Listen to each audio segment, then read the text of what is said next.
जय श्री कृष्णा। राधे राधे। आज है फाल्गुन मास की पूर्णिमा। तो आज आप इस वीडियो में सुनेंगे फाल्गुन पूर्णिमा की व्रत कथा।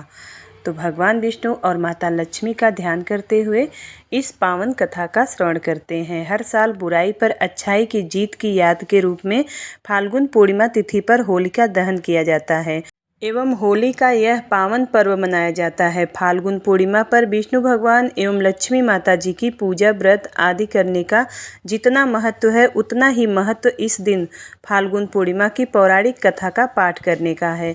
मान्यता है कि ये कथा सुनने से यश, कीर्ति, धन, धान्य और संतान सुख प्राप्त होता है तथा मरणोपरांत वैकुंठ धाम की प्राप्ति होती है। महर्षि कश्यप की पत्नी एवं दक्ष पुत्री दिति के गर्भ से हिरण्यकश्यप और हिरण्याक्ष का जन्म हुआ था। दोनों ही महाबलशाली थे। फलस्वरूप देवताओं को पराजित करके दोनों भाइयों ने स्वर्ग पर अपना अधिकार कर लिया था। उनके अत्याचार से देवलोक में हाहाकार मच गया। अतः भगवान विष्णु ने वराह अवतार लेकर हिरण्याक्ष का वध कर दिया। अपने भाई की मृत्यु से क्रुद्ध हिरण्यकश्यप भगवान विष्णु को अपना शत्रु मान बैठा और उनसे प्रतिशोध लेने के लिए भगवान ब्रह्मा की तपस्या करने लगा। उधर हिरण्यकश्यप की अनुपस्थिति में देवताओं ने दैत्यों पर आक्रमण कर और स्वर्ग पर पुनः अपना अधिकार प्राप्त किया। हिरण्यकश्यप की पत्नी कयाधु उस समय गर्भवती थी, जिसे देवराज इंद्र ने बंदी बना लिया। वो कयाधु को लेकर अमरावती जा रहे थे। तभी मार्ग में उन्हें देवर्षि नारद मिल गए। नारद जी ने इंद्र के साथ कयाधु को देखकर बोले, देवराज आप इसे लेकर कहाँ जा रहे हैं? यह सुनकर इंद्र ने कहा कि हे देवर्षि, कयाधु गर्भवती है। इसके गर्भ में हिरण्यकश्यप जैसे दुष्ट आत्मा का अंश है, जिसका वध करके मैं इसे छोड़ दूंगा।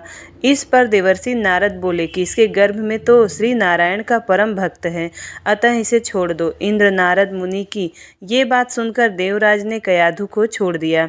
देवर्षि नारद हिरण्यकश्यप की पत्नी को अपने आश्रम में ले आए और बोले, बेटी, जब तक हिरण्यकश्यप की तपस्या पूरी नहीं हो जाती तुम निश्चिंत होकर यहीं रहो। तब से कयाधु देवर्षि नारद के आश्रम में रहने लगी और उनके दिव्य प्रयोजनों का रसपान भी करती रही, जिसका गर्भ में पल रहे शिशु पर भी बहुत गहरा प्रभाव हुआ। जब समय आया तो कयाधु ने एक पुत्र को जन्म दिया, जिसका नाम रखा गया प्रहलाद। इधर हिरण्यकश्यप की तपस्या जब पूरी हो गई तो ब्रह्मा जी ने प्रसन्न होकर उसे मनवांछित वरदान दिया, जिसके पश्चात वो अपने राज्य वापस लौट आया। कयाधु भी प्रहलाद को लेकर अपने पति के पास चली आई। प्रहलाद जब थोड़े बड़े हुए तो एक श्रेष्ठ गुरु के मार्गदर्शन में उनकी शिक्षा का प्रबंध किया गया। एक दिन जब हिरण्यकश्यप अपने समस्त मंत्रियों के साथ बैठे हुए थे, तभी प्रहलाद अपने गुरु के साथ वहां आए और पिता को कृतज्ञतापूर्वक प्रणाम किया। ये देखकर हिरण्यकश्यप अति प्रसन्न हुआ और बोला, वत्स प्रहलाद, तुमने अब तक की शिक्षा के दौरान कौन सी सबसे अच्छी बात सीखी है?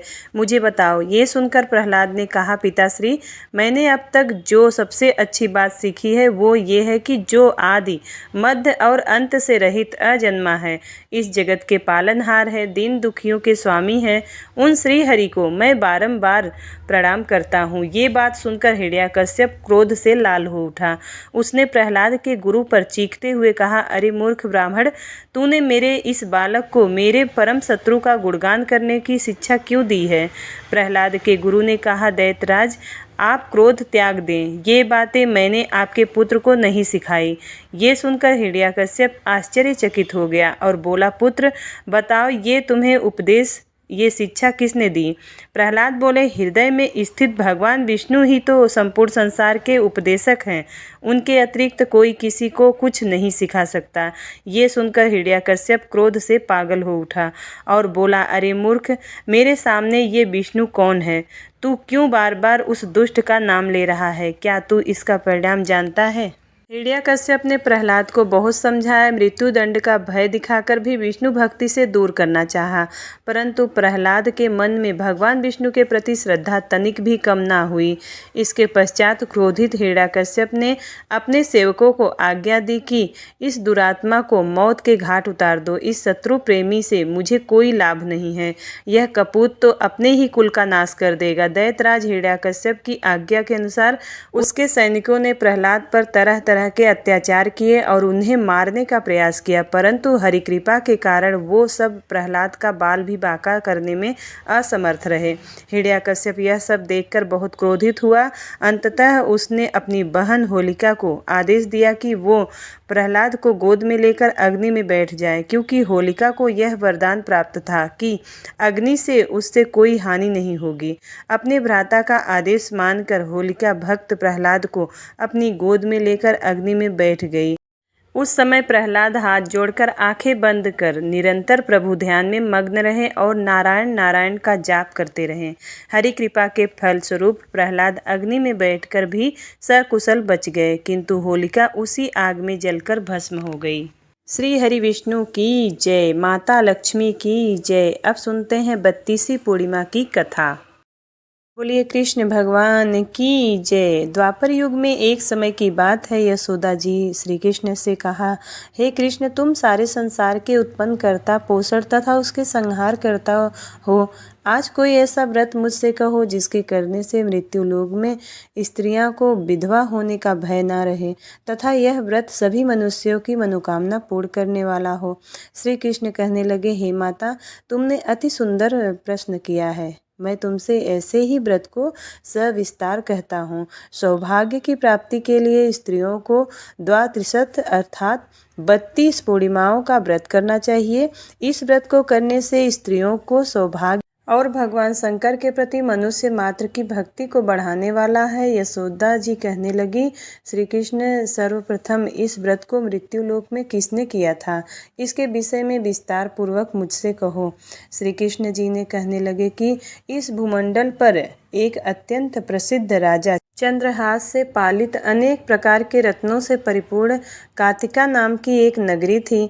वहाँ धनेश्वर नाम का एक ब्राह्मण था और उसकी स्त्री अति सुशील रूपवती थी। दोनों ही उस नगरी में बड़े प्रेम से रहते थे। घर में धन धान्य आदि की कोई कमी नहीं थी। उनको एक बड़ा दुख था, उनके कोई संतान नहीं थी, जिस वजह से यह बहुत दुखी रहते थे। एक दिन बड़ा तपस्वी योगी उस नगरी में आया। वह योगी बाकी सभी घरों में भिक्षा मांगकर भोजन किया करता था, लेकिन उस ब्राह्मण के घर से भिक्षा नहीं मांगा करता था। एक दिन योगी ने गंगा के किनारे भिक्षा मांगकर प्रेम पूर्वक खा रहा था कि धनेश्वर ने योगी को यह सब करते देख लिया। अपनी भिक्षा अनादर से दुखी होकर धनेश्वर योगी से बोले, और सभी घरों से भिक्षा लेते हो, परंतु मेरे घर से भिक्षा कभी भी नहीं लेते, इसका कारण क्या है? योगी कहने लगा कि आपके धर्म हमें इस बात की आज्ञा नहीं देता है, क्योंकि अभी आप गृहस्थ जीवन में एक सुख से वंचित हैं।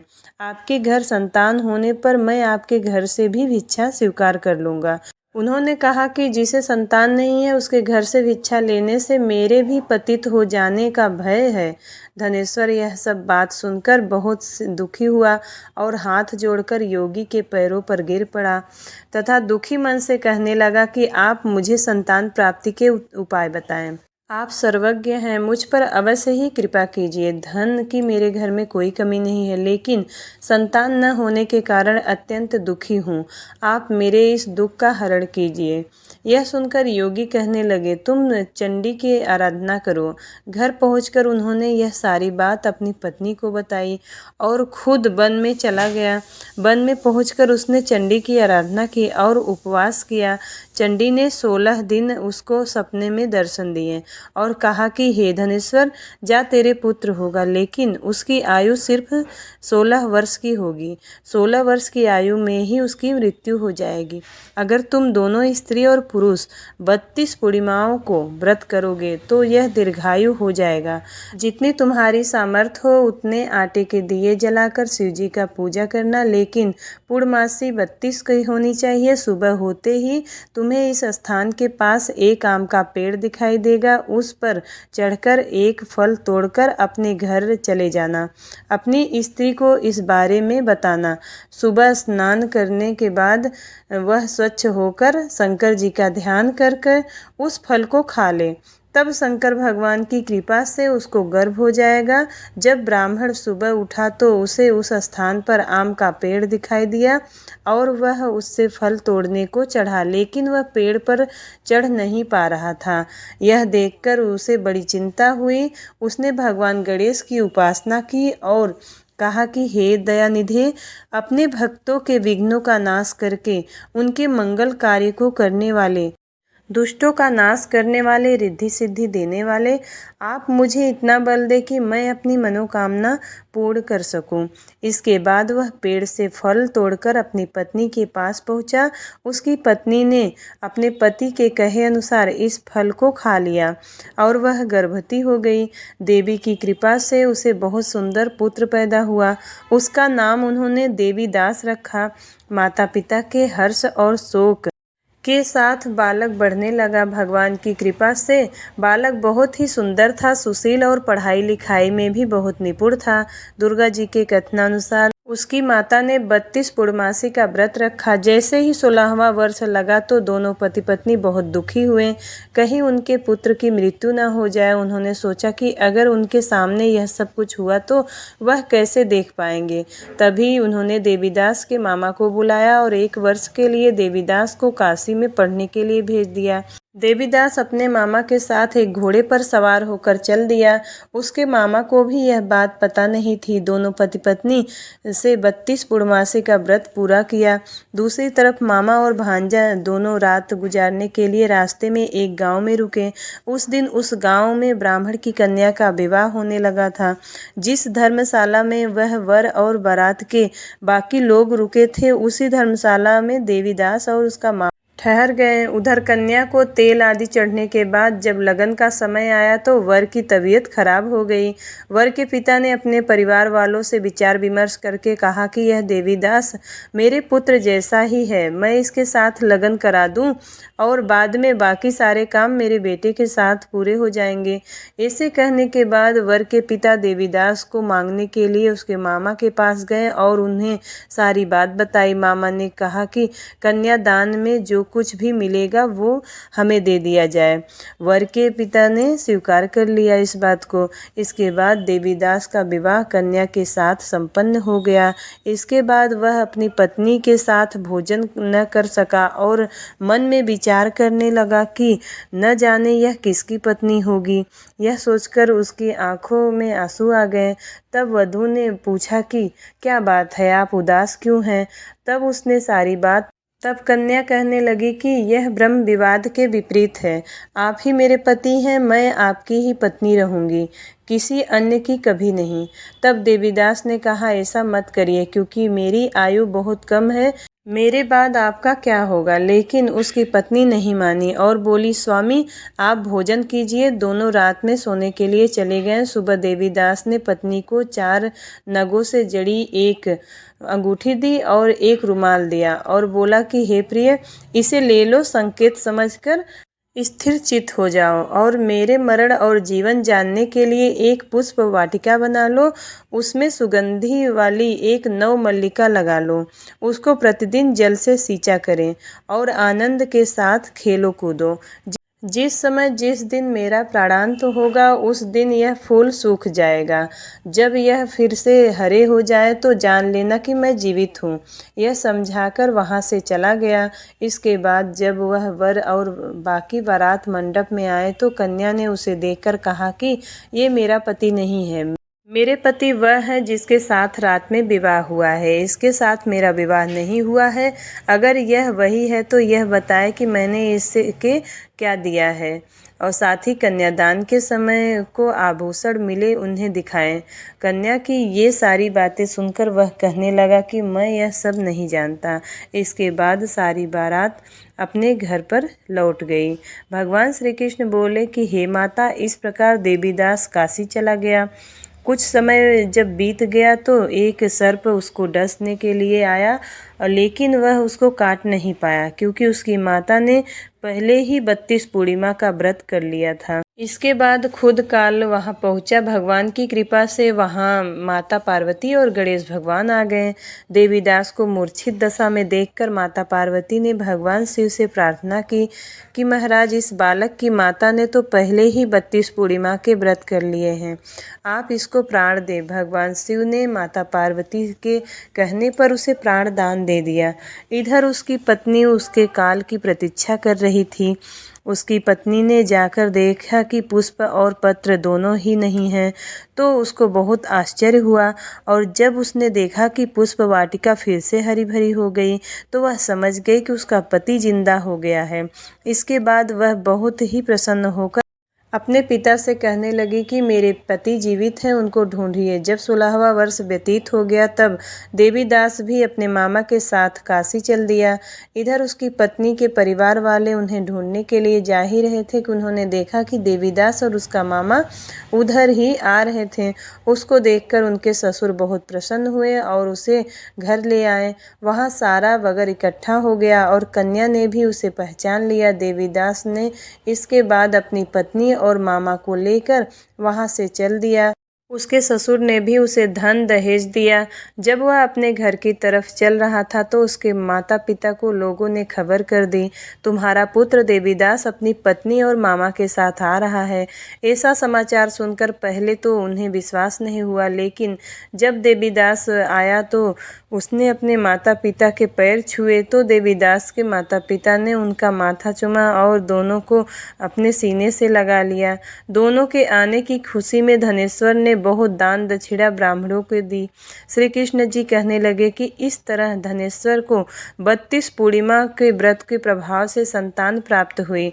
जो स्त्रियां इस व्रत को करती हैं वह जन्म जन्मांतरों तक वैधव्य का दुख नहीं भोगती हैं और सदैव सौभाग्यवती रहती हैं। यह मेरा वचन है। यह व्रत संतान देने वाला और सभी मनोकामनाओं को पूर्ण करने वाला है। कृष्ण कन्हैया लाल की जय। अब करते हैं विष्णु चालीसा का पाठ। विष्णु सुनिए विनय सेवक की चित लाए, कीरत कुछ वर्णन करूँ दीजे ज्ञान बताए।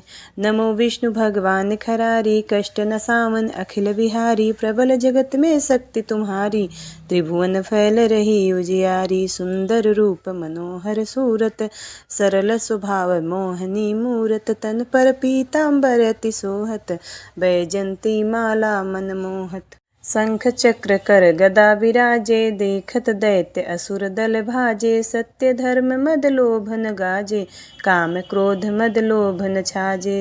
संत भक्त सज्जन मनरंजन, दनुज असुर दुष्टन दल गंजन। सुख उपजाय कष्ट सब भंजन, दोष मिटाय करत जन सज्जन। पाप काट भव सिंधु तारण, कष्ट नाश वर भक्त उबारण। करत अनेक रूप प्रभु धारण, केवल आप भक्ति के कारण। धरणि धेनु बन तुम ही पुकारा, तब तुम रूप राम का धारा। भार उतार असुर दल मारा, रावण आदिक को संहारा। आप बराह रूप बनाया, हिरण्याकछ को मार गिराया। धर मत्स्य तन सिंधु बनाया, 14 रत्न को निकलवाया। अमिलख असुरन द्वंद मचाया, रूप मोहनी आप दिखाया। देवन को अमृत पान कराया, असुरन को छवि से बहलाया। कूर्म रूप धर सिंधु मझाया, मद्राचल गिर तुरत उठाया। शंकर का तुम फंद छुड़ाया, भस्मासुर को रूप दिखाया। वेदन को जब असुर डुबाया, कर प्रबंध उन्हें ढूंढवाया। मोहित बनकर खल ही नचाया, उसकी कर से भस्म कराया। असुर जलंधर अति बलदाई, शंकर से उन किन्ह लड़ाई। हार पार से सकल बनाई, किन सती से छल खल जाई। सुमिरन कीन तुम्हें शिवरानी, बतलाई सब विपत कहानी। तब तुम बने मुनीश्वर ज्ञानी, वृंदा की सब सुरति भुलानी। देखत तीन दनुज सैतानी, वृंदा आए तुम्हें लपटानी।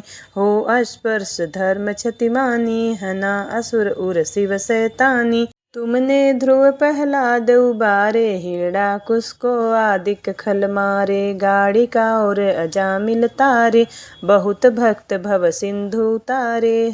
हरहु सकल संताप हमारे, कृपा करहु हरि सिरजनहारे। देखहु मैं निज दरस तुम्हारे, दीन बंधु भक्तन हितकारे। चहत आपका सेवक दर्शन करहु दया अपनी। मधुसूदन जानु नहीं योग्य जप पूजन, होय यज्ञ स्तुति अनुमोदन। शील दया संतोष सुलक्षण, विदित नहीं व्रत बोध विलक्षण। करहूँ आपका किस विधि पूजन, कुमति विलोक होत दुख भीषण। करहूँ प्रणाम कौन विधि सुमिरन, कौन भांति मैं करहूँ समर्पण। सुर मुनि करत सदा सेवकाई, हर्षित रहत परम गति पाई। दीन दुखिन पर सदा सहाय, निज जन जान लेव अपनाय। पाप दोष संताप नसाओ, भव बंधन से मुक्त कराओ। सुख संपत्ति दे सुख उपजाओ, निज चरणन का दास बनाओ। निगम सदा ये विनय सुनावे, पढ़े सुन जो जन सुख पावे। श्री हरि विष्णु भगवान की जय। अब करते हैं विष्णु भगवान की आरती। ओम जय जगदीश हरे, स्वामी जय जगदीश हरे। भक्त जनों के संकट क्षण में दूर करे, ओम जय जगदीश हरे।